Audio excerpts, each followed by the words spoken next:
Essa bomba que explodiu agora no colo do governo mostra que o escândalo do INSS é ainda maior do que o rombo bilionário que já foi mostrado no desconto com os aposentados, no crédito consignado, uma fraude que pode chegar aí até 60 bilhões de reais, e na já revelada tentativa do sindicato do irmão do Lula de fazer esses descontos também no Bolsa Família e no benefício de prestação continuada, ou seja, além de roubar aposentados, também queriam roubar as pessoas mais pobres do nosso país e até pessoas portadoras de deficiência. Só que agora, uma nova revelação, feita pelo Jornal da Band, mostra que esse escândalo é ainda maior. Olha, se continuar nesse ritmo, eu não duvido que esse escândalo possa superar o Petrolão, que até hoje foi o maior escândalo de corrupção da história do país. Agora, o que a gente não pode aceitar, o que a gente não pode concordar é com essa anestesia, esse cinismo, essa letargia que a gente está vivendo, em que parece que não importa o tamanho do escândalo, a população está desacreditada, está desesperançosa. E eu digo para vocês que não existe nada pior para a gente promover uma mudança, para a gente conseguir vencer o petismo, do que desesperança. Eu lidei várias e várias vezes ao longo dos meses, dos 2 anos que nós lutamos pelo impeachment da Dilma, com momentos de desesperança. Fazíamos uma manifestação, era menor do que a anterior, todo mundo dizia que o impeachment estava morto. Ninguém mais se animava em sair de casa para se manifestar,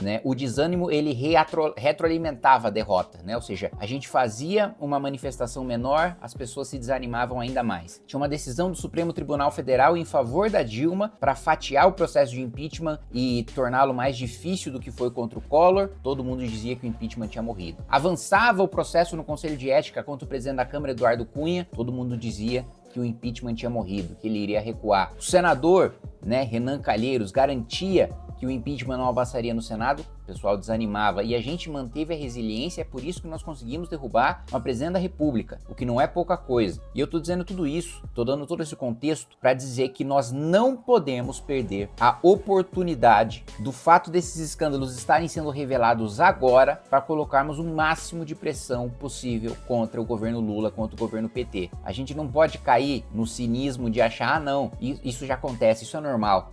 Roubaram 1 bilhão aqui, roubaram 1 bilhão ali, não tem problema, tá tudo no jogo, tá tudo no esquema, a gente já se acostumou. A gente não pode se acostumar a ser saqueado, isso não pode existir. Fiz um vídeo outro dia, sobre o ministro da Agricultura do Japão, que renunciou ao cargo. O ministro de Estado caiu porque fez uma fala infeliz. Disse que não sequer sabia o preço do arroz, porque ele ganhava arroz dos seus eleitores e fazia muito tempo que ele não precisava comprar. Porque ele disse isso, ele caiu. Porque a sociedade não se acostumou com o absurdo. A sociedade japonesa não tolera, uma postura de um político que não seja adequada para o seu cargo. Imagina aqui um presidente da República falando, se tá caro, não compre. Imagina se alguém fala, se tá caro, não compre num país sério. No outro dia, tchau, caiu.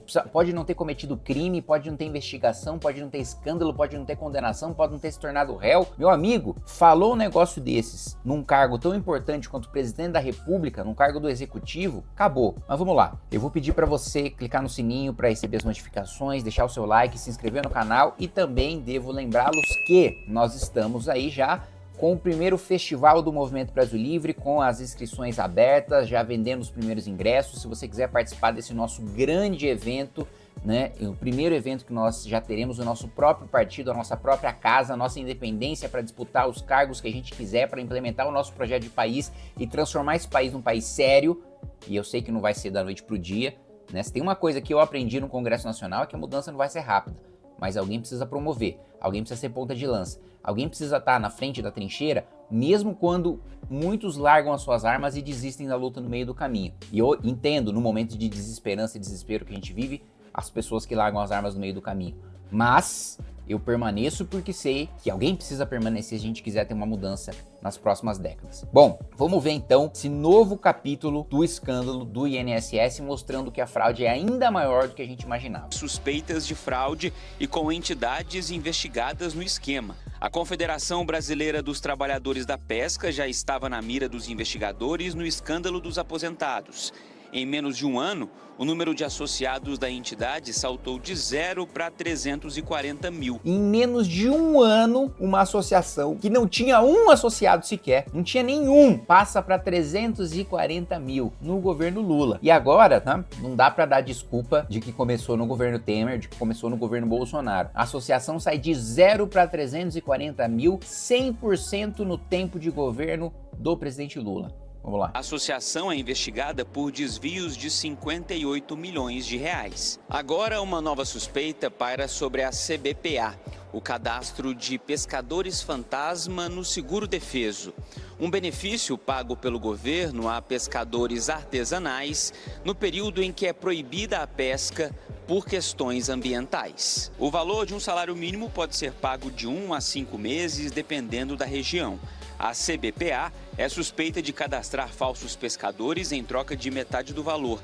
Na cidade paraense de Mocajuba, às margens do rio Tocantins, quase 15 mil pescadores receberam o seguro defeso no ano passado. Só que, segundo o IBGE, há 15 mil adultos na cidade. 6 mil trabalham em fazendas e mais de 2.500 no serviço público.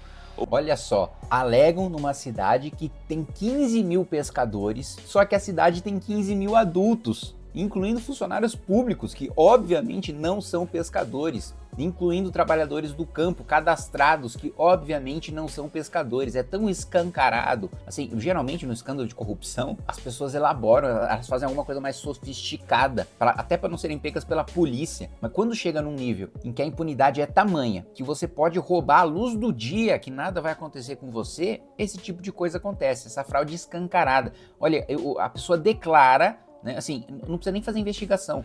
Basta ver no registro público que tem 15 mil adultos naquela cidade, que não vai bater o número de 15 mil pescadores. Ou seja, a conta está longe de fechar. O Maranhão concentra 1/3 dos pescadores do país, 590 mil. Só que há apenas 621 barcos de pesca cadastrados no estado, uma média de 1.000 pescadores por barco. A CBPA nega irregularidades. O Ministério da Pesca diz que colocou um sistema de biometria em prática nesta semana para prevenir fraudes. Gente, 1.000 pescadores por barco no estado do Maranhão, ou seja, o Maranhão é uma indústria de fraude em relação ao seguro defeso. E veja só aqui, isso mostra, esse é um escândalo que mostra, né, que não é só classe política, não é só sindicato, não é só PT que rouba e que é o atraso, representa o atraso do nosso país. Parcela do povo também tem culpa, porque vocês viram como é um dos esquemas? O sujeito diz que é pescador sem ser, se associa, né, ajuda essa fraude, ela é auxiliada por essa associação de pescadores, e aí ele fica com metade do salário mínimo, a associação fica com outra metade, né? Ou seja, quantas milhares de pessoas não toparam fazer esse esquema para levar um dinheirinho fácil, né? Quantas pessoas que talvez por aí saiam publicando que se indignam com corrupção, que se indignam com a situação do país, mas que na hora de receber uma oferta, né, de propina de uma associação, na hora de roubar os cofres públicos, quantas pessoas não falam da classe política, dos bandidos, dos corruptos, né, que eu tanto combato, mas na primeira oportunidade que eles têm de passar a mão nos cofres públicos, ainda que seja metade de um salário mínimo, eles vão lá e se jogam. Não é à toa, tá? A nossa classe política não caiu do céu. Na nossa classe não foram aliens que colocaram os deputados que estão hoje no Congresso Nacional. E ainda tem gente que fala em urna fraudada. Você realmente acha que um país em que milhares de pessoas, pega aí o exemplo da indústria da fraude no estado do Maranhão, centenas de milhares de pessoas topam fazer um esquema para roubar metade de um salário mínimo e viver uma vida medíocre e desonesta? Você realmente acha que esse país precisa ter urna fraudada para eleger o Lula? Você realmente acha que não tem esse tanto de eleitor do Lula no Brasil? É óbvio que tem, é óbvio que tem. A gente não vive, veja, a mediocridade do Brasil não é fruto de um projeto apenas da classe política. A mediocridade do Brasil é fruto também da postura do seu povo, é fruto da postura da sua população, que elege os seus representantes, depois se indigna quando seus representantes roubam, mas na hora de vender o voto para esse cara? E na hora de trocar o voto, né, por uma cesta básica, de trocar o voto por uma cadeira de rodas, por um saco de cimento, por um botijão de gás, por pagar uma conta de luz, por pagar a gasolina do carro? A quantia, né, é uma diferença dessas pessoas, dos eleitores que roubam para os políticos. Não existe diferença moral, não existe diferença de qualidade, qualitativa. É uma diferença de qualidade. Um rouba R$100, um rouba metade do salário mínimo, outro rouba 100 milhões mais. A única diferença entre eles é que eles têm menos acesso, uns têm mais e outros têm menos acesso aos cofres públicos. Mas o cara que rouba, que passa a mão em meio salário mínimo de dinheiro público todo mês, ele, se fosse deputado, se fosse presidente, se fosse governador, estava passando mão em milhões também. Então o nosso processo de transformar o Brasil num país sério também passa por um processo de mudança cultural do Brasil. Aqui, ó, inscreva-se. Se não bater essa meta de inscritos, eu vou ter que renunciar ao mandato, que eu assinei um contrato aqui, então eu preciso que vocês se inscrevam aí e a gente bata a meta de inscritos, tá bom? Mas tudo bem também, se vocês quiserem que eu renuncie, depois dá uma olhada lá quem é meu suplente. Um abraço.